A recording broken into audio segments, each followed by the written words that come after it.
All right. Hello, everyone. My name is Fernando. I will be your moderator for our webinar. We will be presenting on American Indian and Native Alaskan health. And we have a panel with public health experts. We have Jacob, Rachel, and Lexi. And Jacob will be giving us an introduction on our population, getting to know the American Indian and Alaska Natives. Rachel will talk about the vulnerabilities of this population, and Jacob will also talk about reservation and a specific reservation in one of the states. Lexi will cover a provider at Urban Indian Center of Salt Lake. I will have a time for questions and answers from the audience, and I will test you on the knowledge you have acquired during our presentation to see what you learn. And we are going to start with Jacob. Jacob. Awesome. Thank you so much. So yeah, I'm just going to give a little bit of introduction, give some facts and figures, give a little bit more demographics about these populations. First thing we did though is we started with some polling from our audience to kind of get some information about them and their experience with this population. So first thing that we asked was if you personally knew someone who was an Alaska Native American Indian, and a little over half of you did, which is great, but the other half did not. So it's pretty close there. The next question that we asked was if our audience thought that these individuals received free healthcare, and the answer is false, which looks like almost everybody got right there. They do not not all of them do receive free healthcare. And then our third question was just if you guys knew how many Alaska Natives and American Indians live in the U.S. And the correct answer there is 2.9%. So almost 3%. It looks like 40% of you guys got that right. So looking more at the population size of this group, there's approximately 9.7 million living in the U.S. to make about 3% of the population. In Utah, there's a lot fewer, around 87,000, and they also make up 2.7% of the state population. The states with the highest percentage of Alaska Natives or American Indians are number one, Alaska with 21.9%, then Oklahoma, and then New Mexico. Then the largest Indian tribes, we've got, I need to know all of them, but there's two big ones there that most people have probably heard of. The Navajo Nation and the Cherokee Nation are both pretty large, and then they kind of get smaller from there.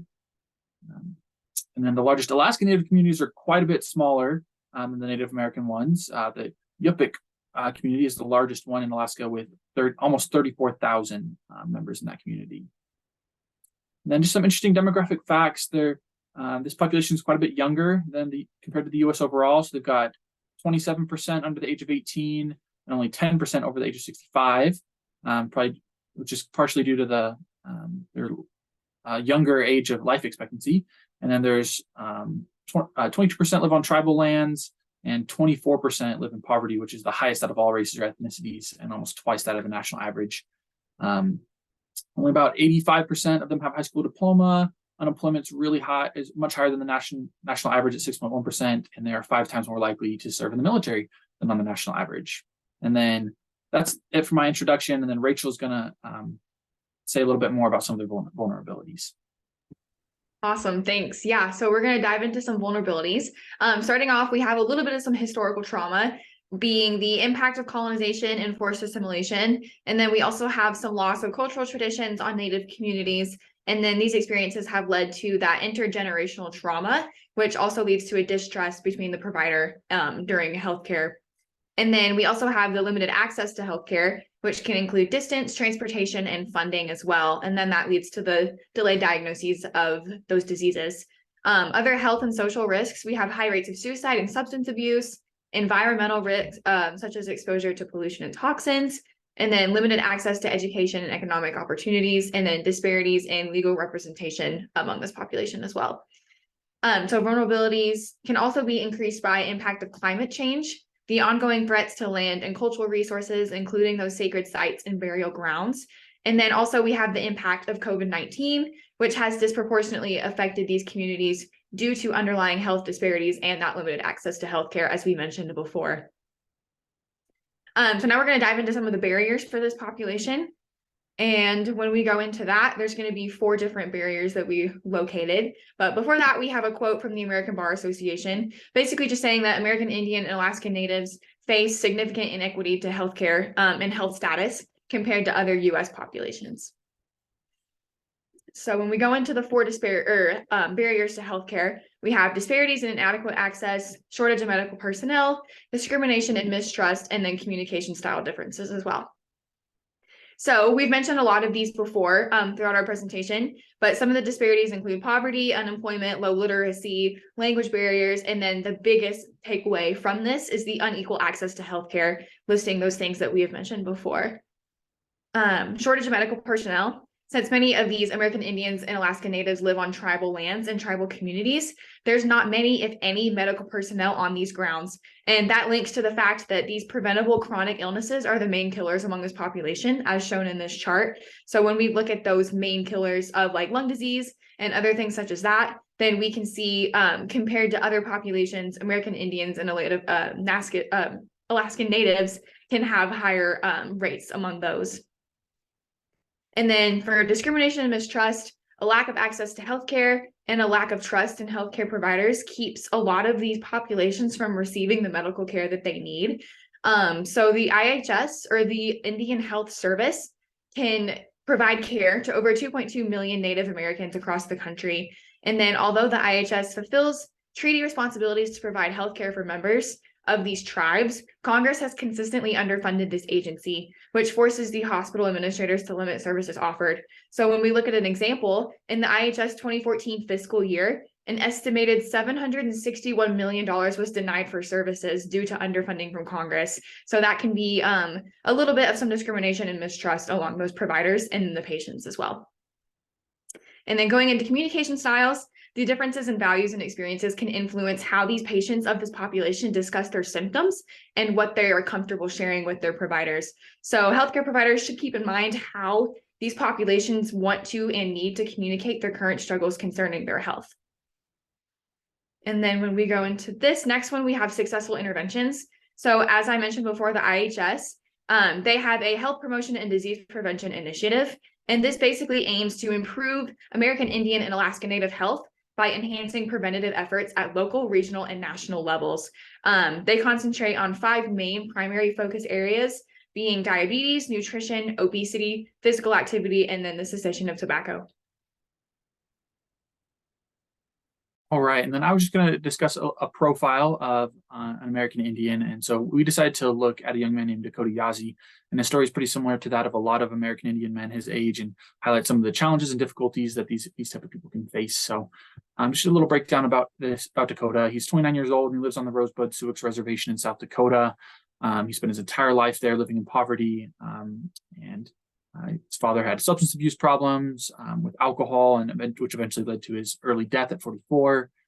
Dakota's had to work a lot of different jobs, and it's really been hard to keep one locked down. He only makes about $3,400 a year, which is almost unimaginable for us to understand how hard that would be to live with. But it's pretty common for annual salary to make there on that reservation. And then I wanted to talk a little bit about a different organization called the Utah Dine Baikya. This is a charitable organization that focuses on helping Native Americans and their health. This one is a nonprofit organization that works to protect the cultural and natural resources of the Bears Ears region. And that's a region in the southeastern corner of Utah.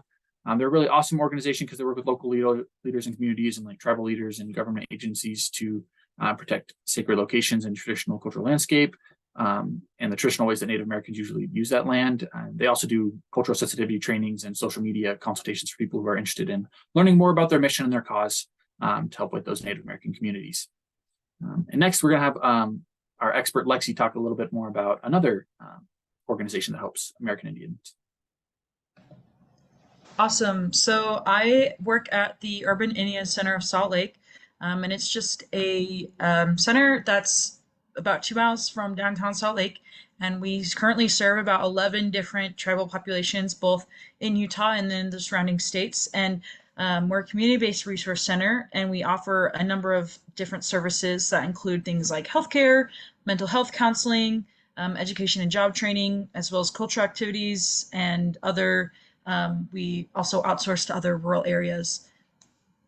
Alexi, let me just ask you a few questions about your organization. What's an Sure. issue that you commonly see among the Native Americans and Alaska Native population?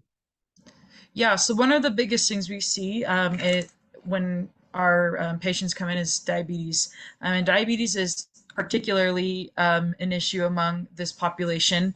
It has one of the highest prevalences out of any race ethnicity in the US at 15.1%. And this is often due to a lack of access to low cost, healthy foods, especially on reservation lands, compared to other areas. And then this continues to be an issue because it's one of the leading causes of death for American Indians and Alaska Natives. It's currently the fourth leading cause of death. Okay, great. And what are some ways that other healthcare providers can improve their interactions with this population? Yeah, so I think one of the biggest ones is getting to know your patients. Obviously, different tribes have different practices, and so you need to know what cultural practices your patient may have, and helping them understand that you respect them and want to respect those cultural practices, and that's called culturally appropriate care. So making sure that if they want something that aligns with their culture, to do that within the best of your ability. And then educate yourself on different cultural barriers this population may face, and other aspects that may impact their treatment. And then lastly, one of the biggest things is acknowledging your own biases or stereotypes that may come into play, and then trying to adjust those before or after interacting, working to address those so that you can provide more culturally appropriate care. Thank you, Lacey. We appreciate it.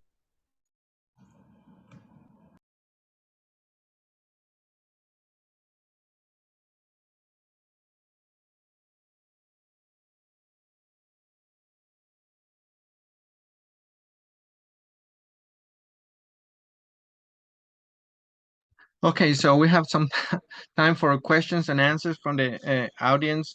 And looks like we have a couple questions from them.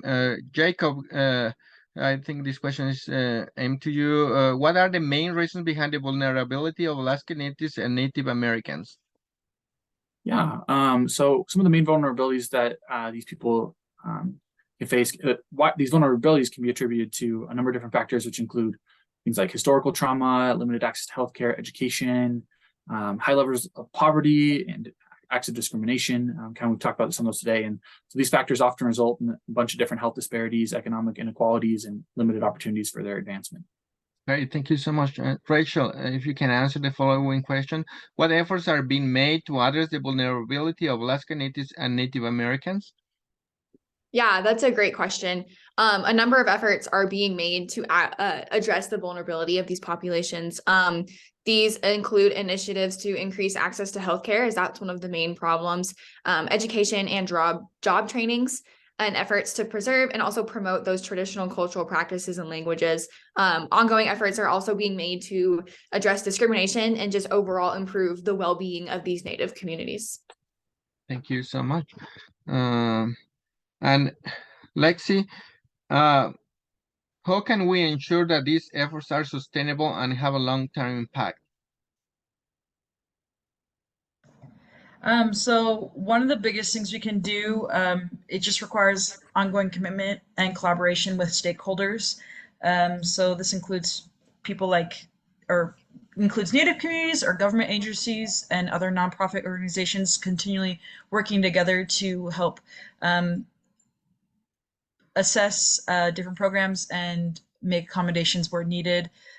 So this also involves things like investing in infrastructure and resources that support economic development within the Native population as well. Thank you so much. I'm going to move to the next slide. We have a quiz for you. These three questions, and as you can see, if you can list two barriers that Native Americans face when trying access to healthcare, and what are the largest Indian tribe and Alaska Native community?